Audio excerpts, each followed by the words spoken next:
শুরু হলো মালদা জেলার দ্বিতীয় আয়ুষ মেলা। এদিন সকালে মালদা কলেজ ময়দান থেকে একটি মিছিল সারা শহর পরিক্রমা করে মালদা কলেজ ময়দানে ফিরে আসে। ওই ওই ময়দানেই 3 দিনব্যাপী আয়ুষ মেলার সূচনা করেন অতিরিক্ত জেলা শাসক পীযূষ সালুঙ্খে।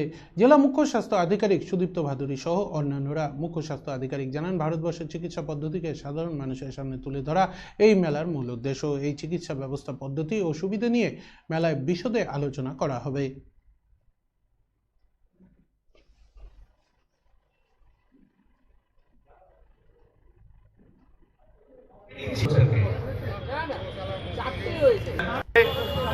পরিচয় ঘটানো এবং তার যে উপকারিতা এই সম্বন্ধে আপনাদেরকে আমরা জানাতে চাই। তাই স্যার, আয়ুষ মেলার উদ্দেশ্যটা কি? এটা দ্বিতীয় আয়ুষ মেলা মালদা জেলার।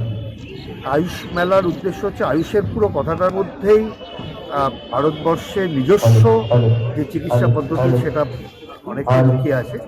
আয়ুর্বেদ, যোগা, ইউনানি, সিদ্ধা, হোমিওপ্যাথি, সেই বিষয়গুলোকে মানুষের কাছে প্রচারে আনা, তাদের চিকিৎসা কী কী আছে সেই ব্যাপারগুলো, বিভিন্ন বিজ্ঞানমূলক আলোচনা এখানে হবে।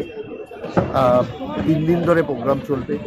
আজকে জানেন যে এখন যোগা, যেটা আমাদের যোগব্যায়াম আমাদের শিল্প ছিল, সেটা এখন বাইরের দেশে গিয়ে এখন ফিরে এসে সেলিব্রিটিদের শিল্প হয়ে দাঁড়িয়ে গেছে। তো আমরাও প্রচার চাইছি যে এগুলো ভারতবর্ষের নিজস্ব যে ব্যবস্থা সেটাকে আরেকটু প্রচারে আসুক। আগামী দিনে শুধু মালদা নয়, এটা সমস্ত জেলাতে এই প্রোগ্রাম চলছে। স্বাস্থ্য ভবন থেকে আমাদের মাননীয় ডিএইচএস স্যার এসছেন, স্যারও বলবেন। বলুন স্যার। মানুষের কাছে আয়ুষটাকে আরও গ্রহণযোগ্য করে তোলার জন্যই মেলার উপকারিতা, এবং মেলায় যা যা কম্পোনেন্ট আছে, আয়ুষের যা যা কম্পোনেন্ট আছে, আমরা আয়ুর্বেদ হোমিওপ্যাথি সেগুলো সবাই জানে। তো নতুন নতুন বেশ কিছু জেলায়, যেমন সাওয়ারিকপা বলে একটা জায়গা হয়েছে, একটা নতুন আয়ুষের ব্রাঞ্চ হয়েছে, যেটা আমাদের নর্থ ইন্ডিয়াতে, বিশেষ করে আমাদের পশ্চিমবঙ্গের উত্তর ভাগেও আছে সাওয়ারিকপা, সেটাও আয়ুষের অন্তর্গত। বিভিন্ন জায়গায় যেখানে যে সেন্টারগুলো, যে চিকিৎসা পদ্ধতিতে মানুষের উপকার করা হয়, সেগুলো মানুষের কাছে পৌঁছানোই হচ্ছে এই মেলাগুলোর উদ্দেশ্য। যেগুলো মানুষ ভুলে গেছিলেন সেইগুলোকে আবার মনে করিয়ে দেওয়া।